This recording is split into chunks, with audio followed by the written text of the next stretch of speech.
Hi, everyone, and welcome. Alex, we're here again. Good afternoon, Dave. How are you today? Superb, man, superb. What is this, Another, our 16th Process Innovation Challenge? I just count them, but I think you're right. It's 16. And well, what is the Process Innovation Challenge, Alex? Well, that is a great question, Dave. This is a platform for innovators in the localization industry and now in a bigger space than that. And we're trying to give innovators the breathing space and the access to venture capitalists and visibility to get their innovation quicker to market. And it's a friendly competition. That's why we try and be funny, even though we sometimes aren't. But we want to help disarm our contestants today and wish everyone the best of luck. This is, I believe, the biggest field we've ever had, right, Dave? Yeah, we have been running this for about 7 years or so.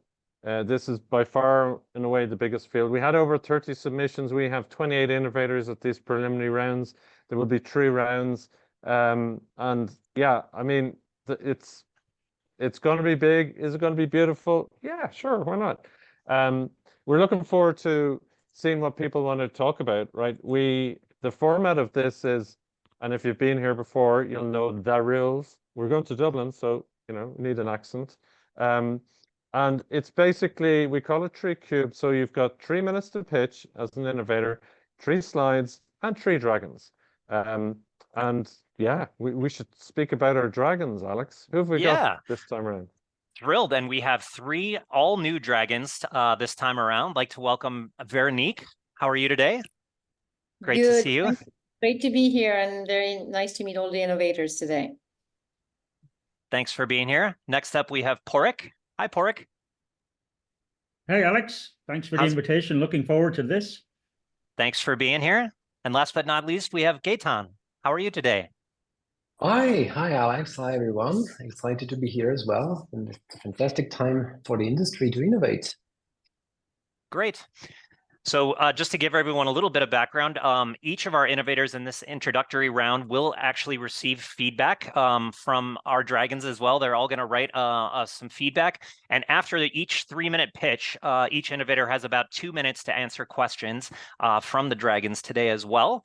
After our 3 rounds conclude on Thursday, they will have the difficult task of having to whittle down from 28 innovators down to 6 that will be advancing on to the finals at LocWorld Dublin. That's going to take place on Thursday, June 6th, LocWorld51, and we're really excited for that.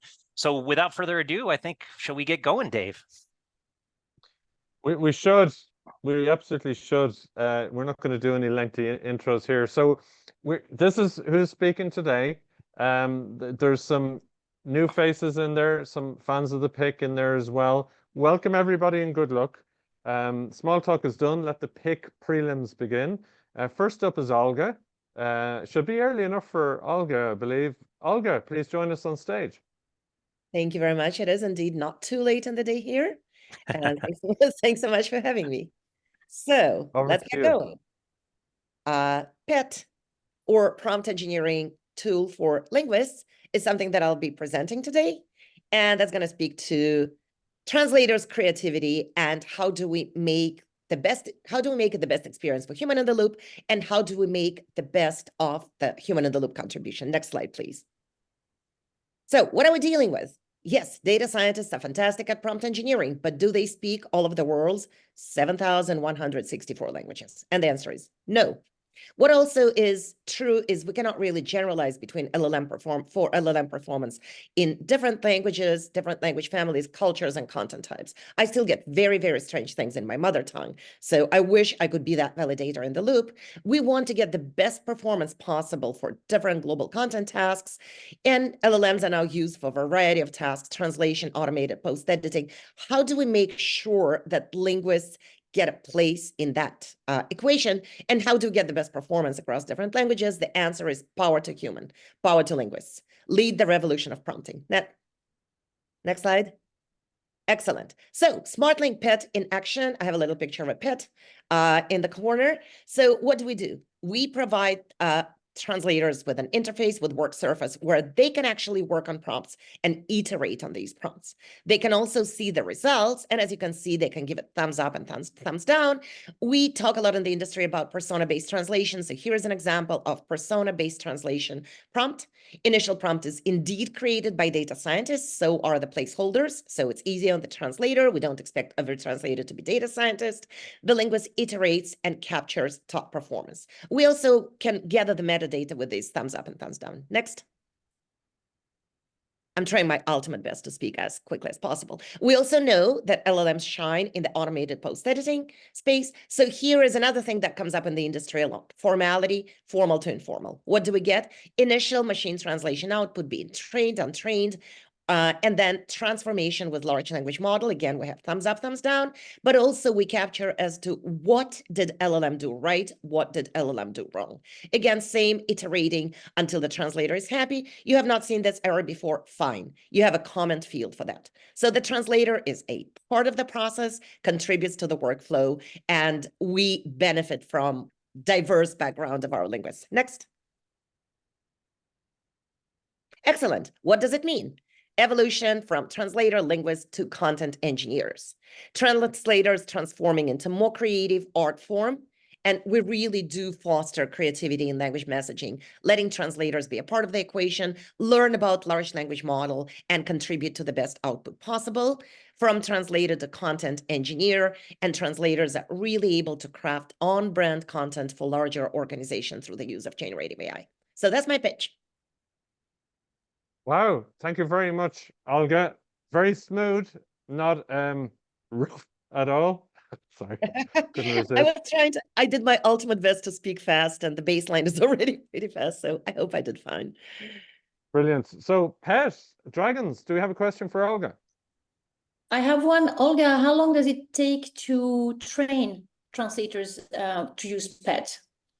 Actually, our data science and AI product team, we do onboarding, we do training, but it's really, really fairly easy. It is an onboarding session, like an hour onboarding session, and then a couple of review sessions to make sure that they're comfortable with the task. So the ramp up is really, since the tool is so intuitive, the ramp up is probably comparable to like the simplest lightweight CAT tool onboarding. All right, thank you. Oh, we'll take a short question if there is one. I have one other Yeah. quick question. Olga, Oh. I was trying to figure the range of what you call global content tasks. You used the example of automatic post editing. Are there other tasks that this is already being used for?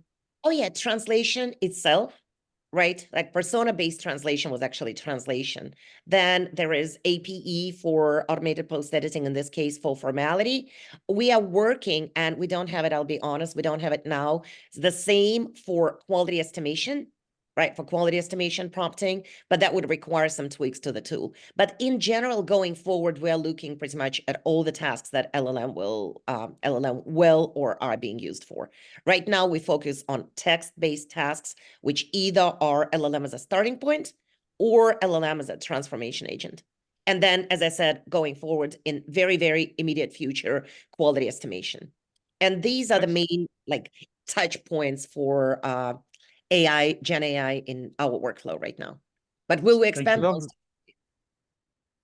There's more to come, right? It's by the sounds of it. And thank you very much, Olga. Thanks for the questions. And yeah, Yes. we'll move on. Thank you very much. So next up is Rosa. So we'll ask Rosa to join us on the stage. And Hello, we're going everyone. to hear, hi, and Hello. very welcome to the stage. Let's get your first slide up. We can hear you just fine, Rosa, and it's over to you. Okay.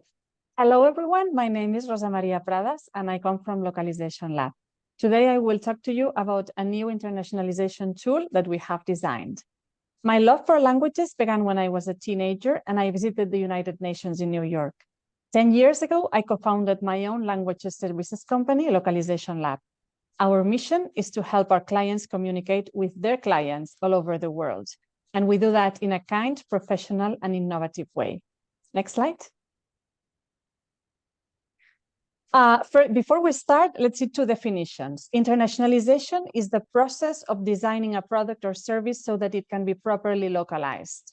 User interface is the text that is displayed to users in a product so that they can interact with this product.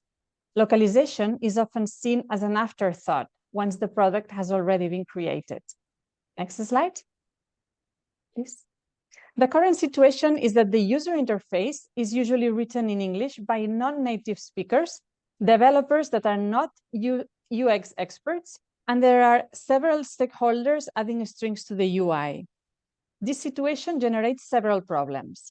There are different terms being used for the same concept. Internal names are left in the user interface, and there are grammatical mistakes and ambiguities. These issues then are multiplied and amplified when the user interface is localized. They create translation mistakes, high costs to fix them, longer turnaround times to deliver the final user interface, and low quality of the final product if these issues are not fixed on time. Next slide.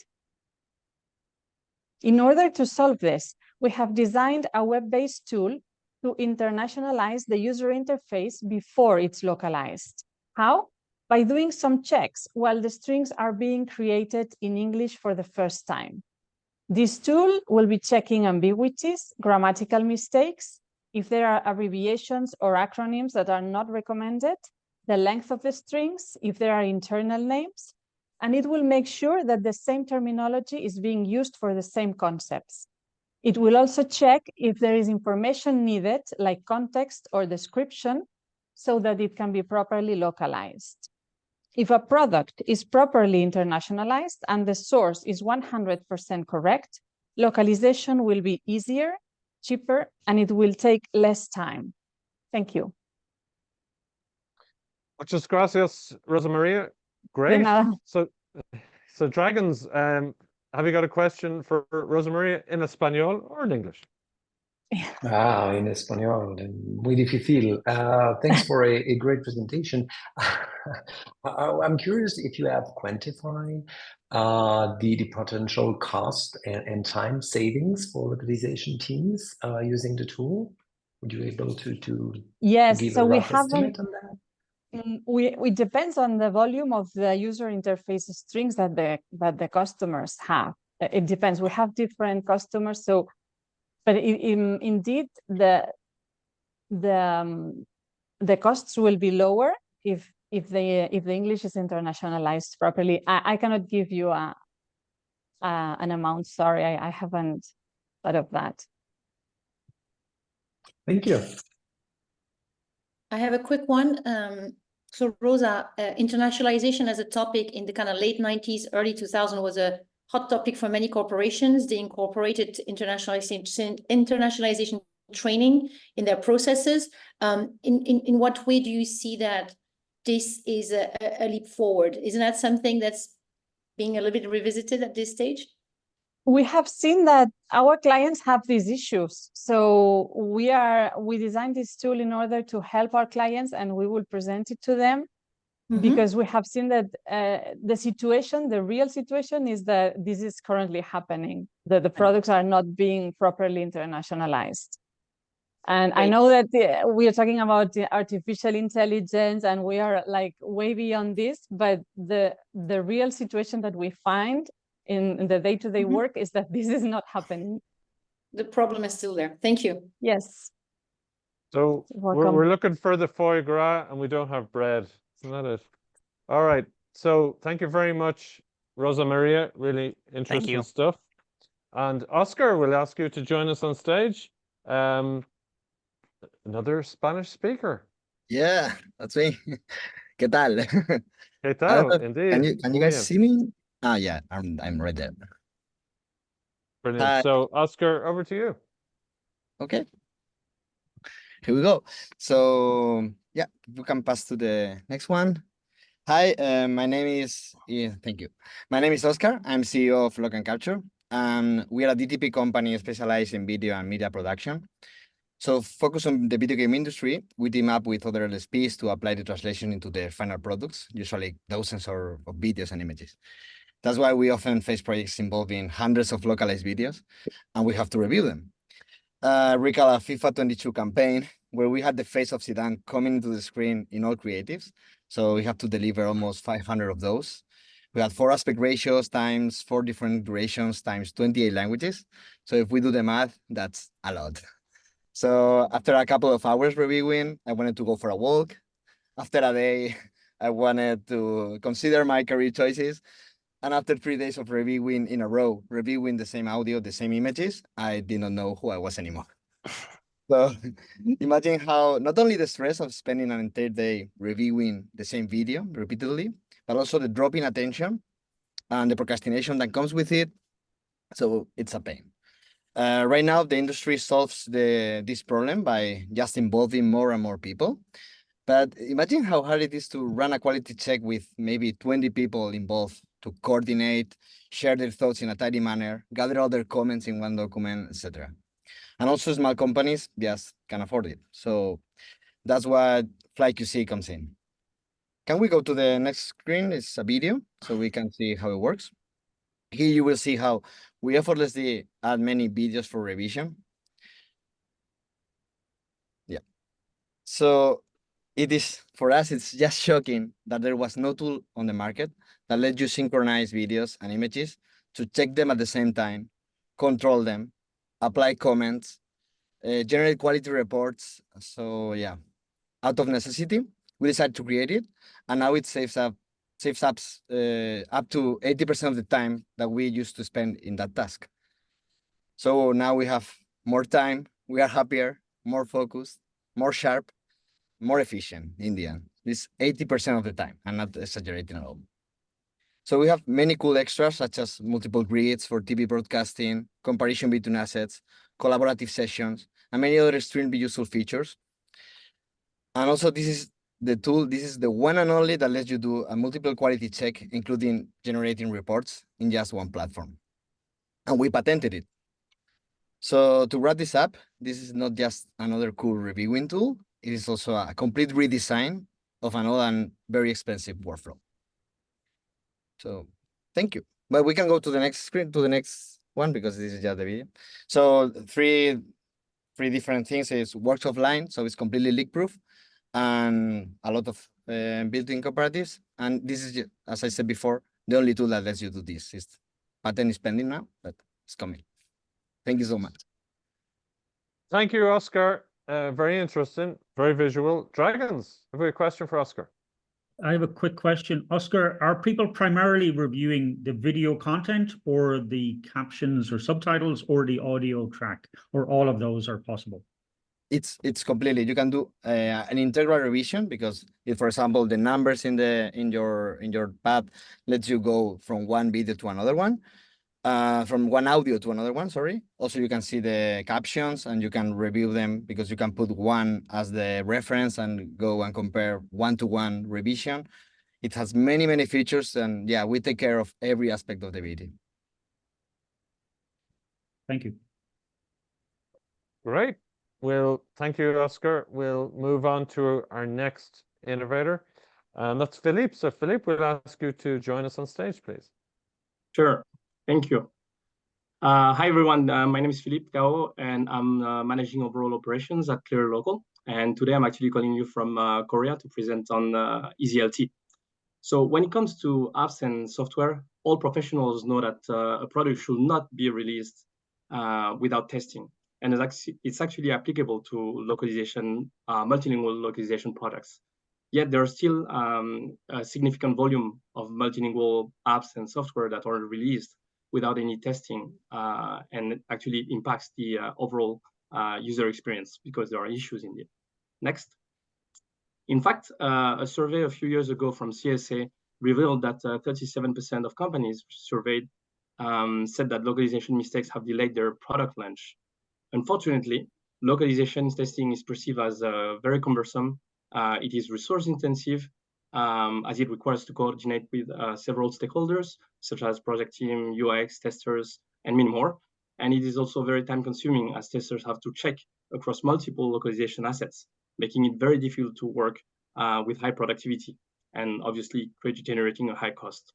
And it also is very prone to errors when bug reports are created with non-professional tools, like I would say Excel, for instance. And surprisingly enough, it's still very much the case for a lot of companies.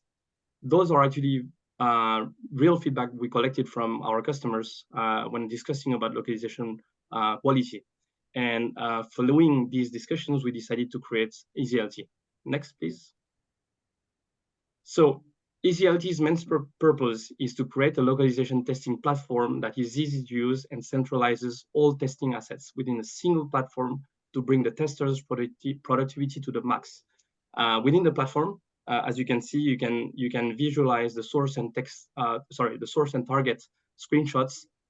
You can also see the source and target translations as needed, and also you can have access to all the TMs, TBs, and every instructions that are available for testers, and everything in a single glance, in a single view. The platform is very easy to use. For instance, image scrolling and zooming are fully synchronized. Localization testing can be done within screenshots or even video recording if needed, and bug categories that you have in the screen here can be fully customized, including the export and the formatting for any customers. So next. easyLT makes localization testing easy and accessible. With an increasing usage of MT and AI during the translation process, we see companies implementing more and more LT as a gatekeeper for good quality products. And with easyLT, we bring a solution that increases testers' productivity, contributes to error-free bug reports, supporting localization teams to elevate quality delivery through a cost-effective solution. Thank you. Great, thank you very much, Philippe. easyLT, some good explanations there. Dragons, question. Philippe, question for you. Easy is in the name of the product, ease of use. How does that help you expand the kind of the supply chain or the number of testers you can use? Because that's notorious quite a hard task to find, testers. So can you maybe explain a little bit about that? Yeah, most of the time when it comes to LT, like testers have to use multiple different environments, and it makes it very complex. It's very hard to scale when you're a tester. You have to spend a lot of time, learning new system and platform, new rules from different customers. So the idea is really in this platform to make it very easy to access. Again, the UI is very user friendly. It's been the focus for the dev team, and so far we're actually running the product up to 45 languages. And we've been testing with hundreds of testers, and most of the feedback we are having, and because we're encouraging people to give us feedback, have been positive. And obviously, in the future, we're also considering adding features like OCR, potentially also AI functionalities. So those are in the roadmap for the tool development. Merci. Merci. Right. Okay. Thank you very much, Philippe. Thanks, Philippe. Good stuff. And we're moving on. So as you'll no doubt have seen, this is how we roll here, right? So 3 minutes to pitch. We'll take a question or two, and then on to the next one. So Dragons have a lot of absorbing to do. So thank you for answering those questions. And let's ask Ellinor to join us on stage and continue the process. Yeah, I'd be happy to do that. Hi, everyone. Super happy to be here. We can jump straight to the first slide, actually. So the next slide. So my name is Ellinor Johansson, and today I'm going to talk to you about FairLoc, which is a seal of assurance for human translations and an important innovation for the localization industry's AI era. So some people say that AI is taking over the world, and looking at the other entrants for the Innovation Challenge, it certainly seems to be taking over these sections. And it has undoubtedly dominated industry debates lately. The problem with these debates, though, is that they're incredibly polarized. It seems you either have to be AI obsessed, racing mindlessly towards the future, or anti-AI and stuck in the past. The truth is, of course, more nuanced. Translation, which is the combination of language and creativity, is in its nature a human ability. And so we shouldn't just hand it over to the robots without a second thought. But AI can also be a super useful tool, and we shouldn't shun it entirely. So what we need is something that can bring our industry back together on a common path, and quickly, before we become complicit in our own decline. Luckily for us all, we might just have the solution. Get ready to meet FairLoc on the next slide. So FairLoc is a smart digital seal of assurance for human translations. Its purpose above all else is to make a virtue of human translation once more. It works like this. A translation buyer takes the pledge to become a FairLoc company, committing to only use human translations for their high visibility, customer-facing content. Freelancers and translation agencies sign up as FairLoc ambassadors, allowing them to issue the FairLoc stamp to their end clients. The ambassador pays a low monthly fee, keeping the scheme entirely free for translation buyers. Importantly, FairLoc is not a pledge to never use MT or AI, but rather to keep humans in the driver's seat where it matters most. On the face of it, FairLoc is a simple idea, but like all other great and simple ideas out there, it is underpinned by something more complex. Because FairLoc is not just a message and part of a brand identity, it is a smart digital innovation. So next slide. Users can click on the FairLoc stamp, bringing up a page from our online register, which shows all the details relating to the stamp. And this ensures that the stamp is not just a pretty image, it is a registered trademark and a trustworthy, unique, and functional system. So FairLoc is therefore the world's first digital hallmark that can be used to label the text as human. At present, nothing else like this exists on the market. It is the first and only way to distinguish a human translation from the many machine-made texts that have begun to flood our screens. So no matter what side of the AI debate you're on, one thing I hope we can all agree on is that in a future increasingly dominated by AI, we will need a way to tell the real from the fake, to stand up for the role of human linguists in our industry, and in so doing, to protect human creativity for generations. Thank you very much for listening. Wow, great pitch. You reminded me of a story I was telling someone recently. That the only way they know an email was from me was because of the typos are still there. So very interesting stuff. I'm sure you're going to have a ton of questions. Let's ask the dragons. I have one, yes. Ellinor, thanks for the presentation. How would you say that FairLoc ensures that the stamps are not misused or being tampered with? That what are not misused? Sorry, could you repeat?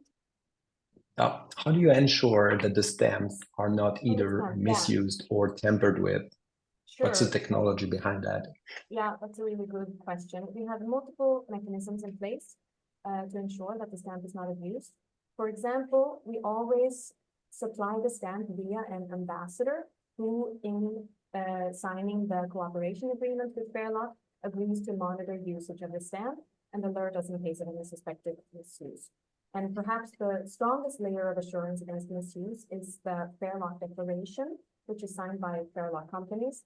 And then, as I mentioned, the FairLoc cooperation agreement signed by ambassadors. And these are legally binding contracts, so FairLoc can take legal actions against anyone who abuses our trademark stamp. Then we also have a whistleblowing function on our website where members of the public can alert us to any suspected misuse of our stamp. And this could be employees at FairLoc companies or freelance translators or project managers, anybody who suspect that something might be amiss. Great answer, Ellinor. Thank you very much, and good job. And by the way, we could hear you loud and clear. We had some mic issues earlier, which have been solved. So good, thank you. Thank you. And we'll move on to Lionel. So Lionel, we'll ask you to unmute, turn on the camera, and join us on stage. Oh, and hello. I can hear you. So over to you. Hey, so my name's Lionel Rowe. I'm here from Clearly Local, and this feels quite topical now. I'm here to discuss our platform, DescripGen AI. Next slide, please. So I'm going to start with a question. Have you ever had a project that looks a little bit like this? Massive, multilingual, and highly bespoke. So we'll start with massive. Up to 5,000 SEO product category descriptions per week. Those are mostly 500 to 600 words per description. Multilingual, So we're talking about 13 languages, and those are content creation from scratch in those languages. So it's no translation actually involved here. And it's highly bespoke. So we have a very specific QA checklist, which is sent from the client and sometimes updated with a number of items on it. And they also have a very specific format that they require in terms of the formatting of the SEO keywords and various other formatting aspects. Next slide, please. So the process we came up with this platform looks something like this. So the linguist starts out by generating a description using a custom prompt into which we inject parameters such as the target language and the keywords and various other things. They then edit that in real time, and they get to see the real time results of their edits as they go. And that also incorporates fuzzy keyword matching such that when they're editing, the keywords that are present in the text are automatically displayed. That also displays to the linguist in real time that updated list of checklist errors and warnings that they then need to fix. Next slide, please. And here we can see what that editing process looks like. I can't see the next slide yet. So the keyword highlighting is updated in, sorry, could we have next slide? Here we can see what the editing process looks like. So the editing, the keyword highlighting is updated in real time, and that is sensitive to features of the specific languages, and it will be based on a semantic fuzzy match, similar to how Google or other search engines would determine the equivalence of those keywords.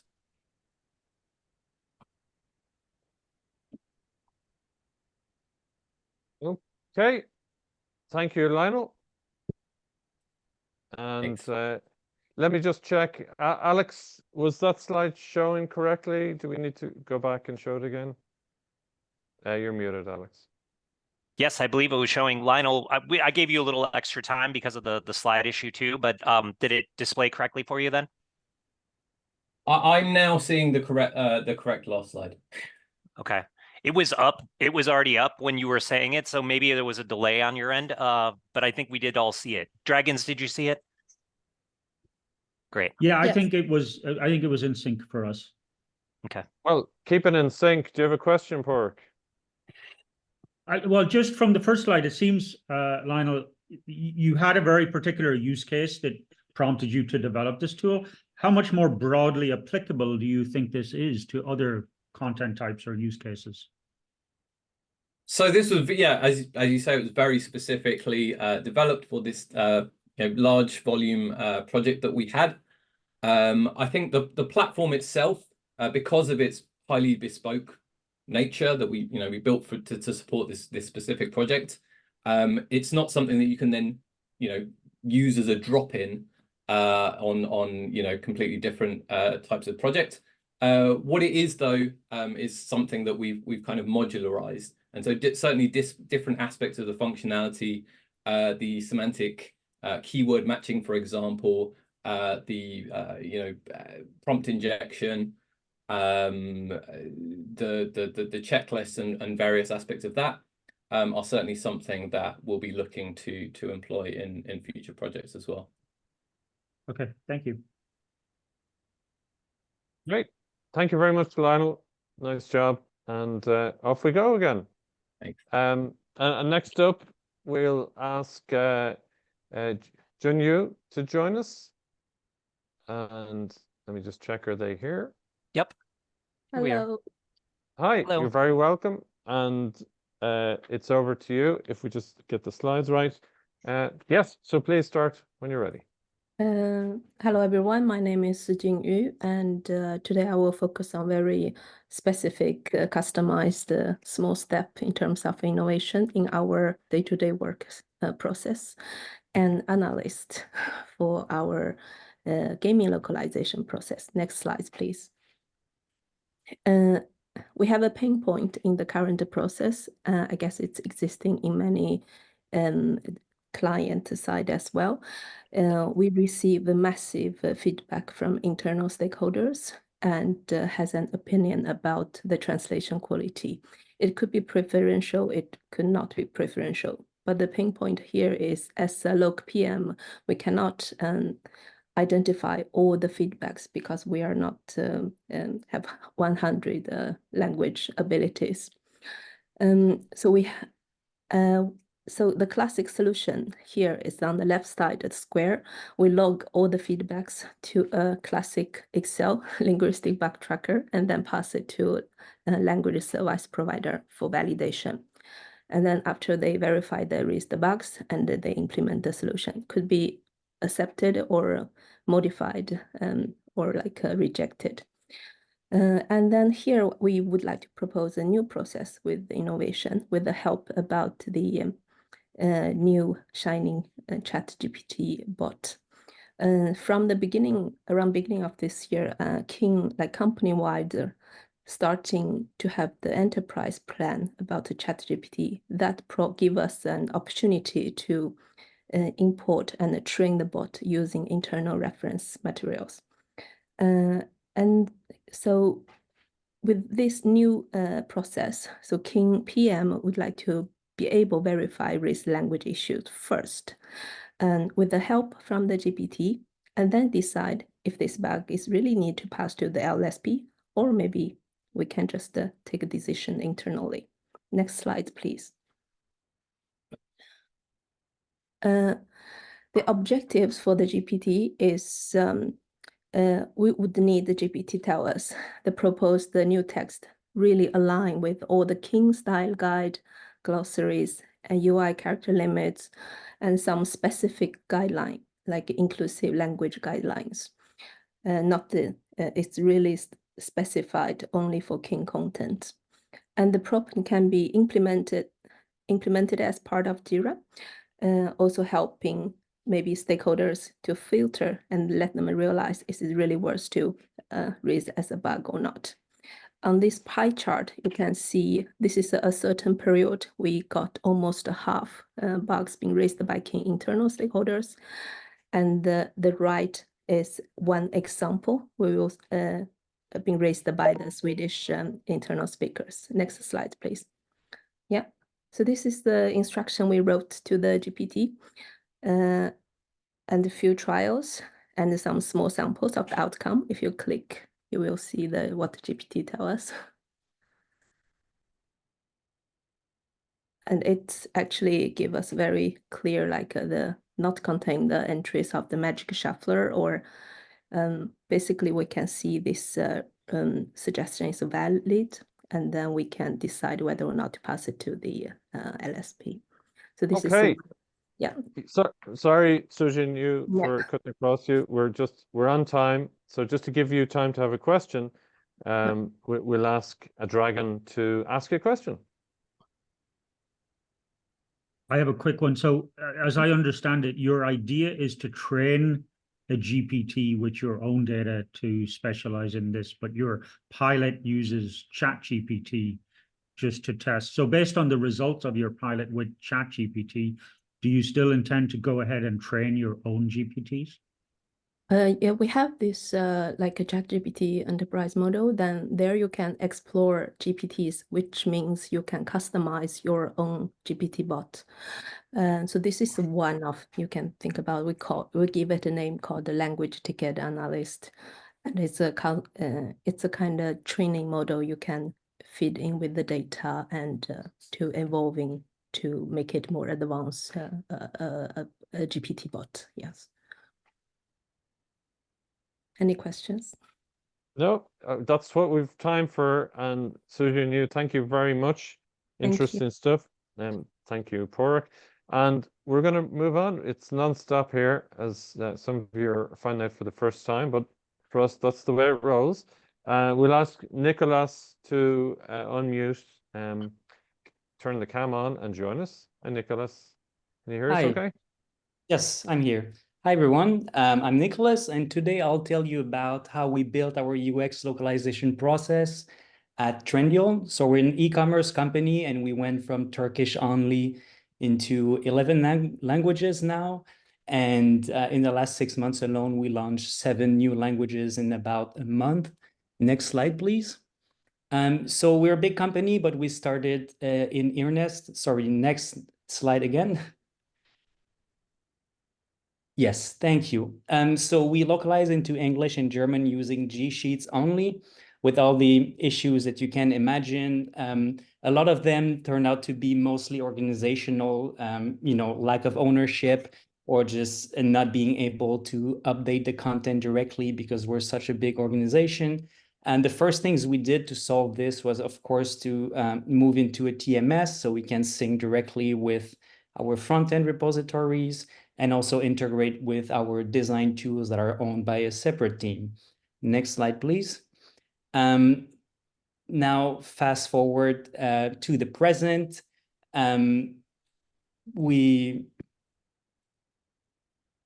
Lots of the changes that we've made to our processes boil down to basically like bringing people together to solve bigger problems. So we've streamlined our Q&A channels. We have hundreds of new UX features being launched every year. So for each of them, we create the context for discussion between stakeholders. As I said, we have direct access to our UX content. We've also clarified among all our teams like who is in charge of content quality, which is now something that sits squarely with the localization team. We've moved towards a single source of truth, which wasn't like very obvious in the past. We had lots of tools talking together, but not people talking together so much. So we've removed silos as well. We've created new traditions among ourselves, places for different teams to meet together. On the technical side of things, we have also ambassadors who kind of communicate localization concerns to their teams. So all in all, we've kind of aligned on a few principles to help us work better together, bring people together, and then create processes. Don't start from the tools. Make sure that you're addressing someone's problem, a real problem. It may not be my problem, but someone's problem. And also, and that's a big tenet of Trendyol culture, make sure that you start with simple building blocks that bring value right away, solve 90% of the problem, and leave refinements for tomorrow. Thank you.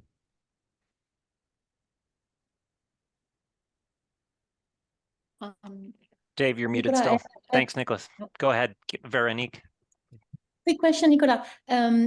So Trendyol is a marketplace. You have hundreds of thousands of company, or individuals selling their products there.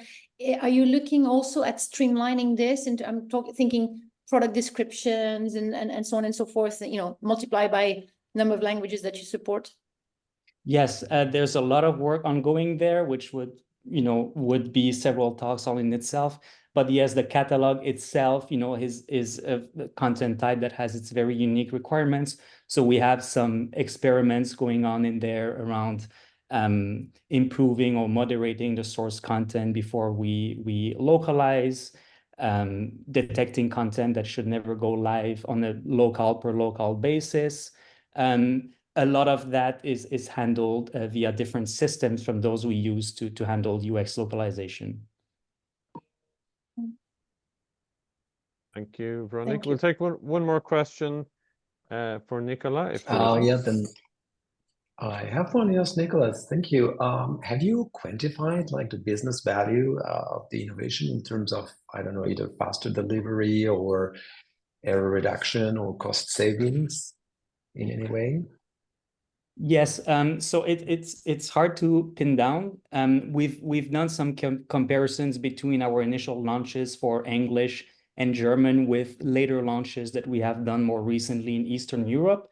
All in all, these changes that we've made and like the improved communication, like it allowed us to get it right much more often.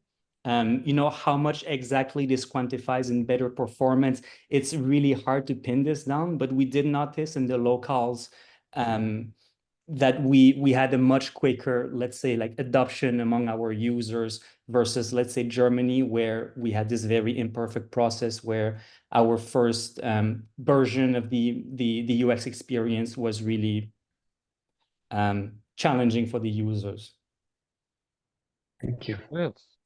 Thank you, Gaetan. Thank you very much, Nicola.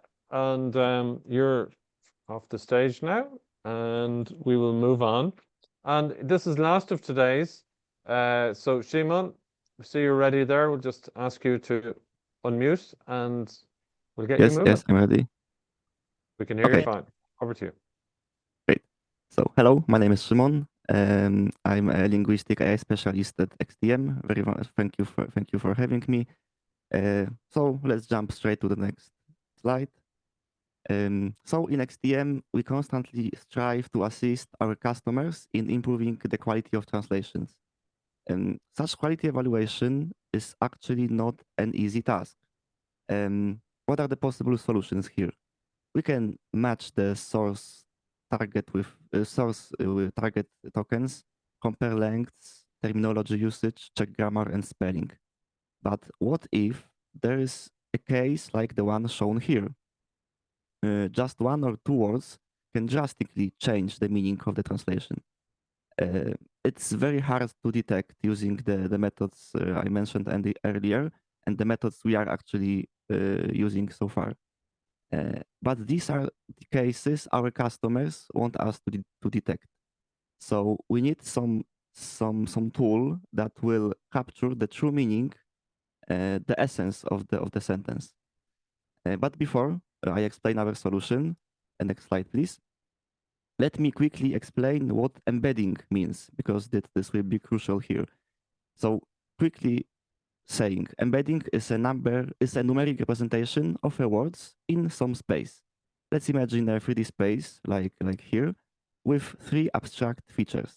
For example, hardness, transparency, and cuteness. Words are here just a points in this space.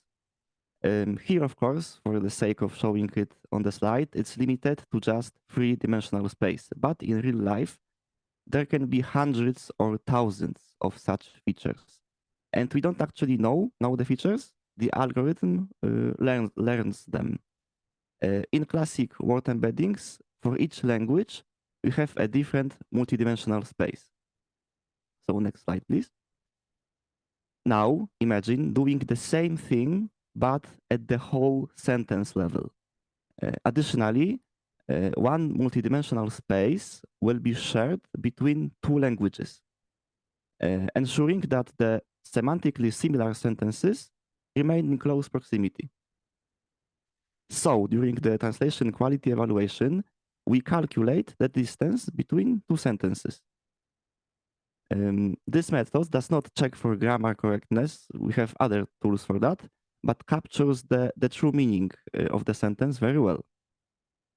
To achieve this, we have trained a BERT language model ourselves using some open source parallel corpus. That's it. Thank you very much. Thank you very much, Szymon. Wow, very interesting. Distance between phrases. I think you're missing fluffy ducks and cuteness, by the way, but that's fine. Don't worry about that. Do we have any questions from our dragons? Just how many languages have you trained models for? For now, I think like we trained like a 6 language pairs, English and the 6 most popular language pairs. But there's no limit. Actually, you can train hundreds of language pairs. We just need a parallel corpora, but they are available online. So. And with those pairs, with those 6 pairs, have you evaluated how well this works for translation quality? Yes, we evaluated it on some. We actually got some examples feedbacks from our clients or customers that they said that, hey, our current translation evaluation system does not work like they want to, and we actually evaluated this solution on their data, and it went really well. So I can't tell you the numbers, but this is very promising, and we will release this as a beta feature very soon.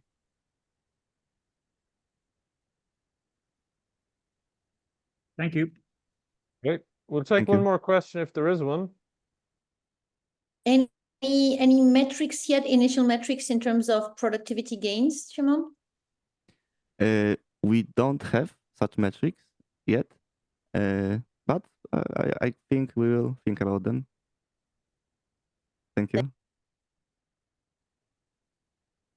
Excellent. Thank you very much, Szymon. And by the way, I think you did miss another trick, if you don't mind me saying so. You know, hardness, transparency, and cuteness. Of course, the dragons had to be in the top corner, right, Alex?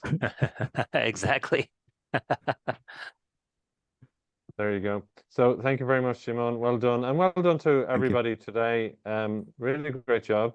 And why are we all here, Alex?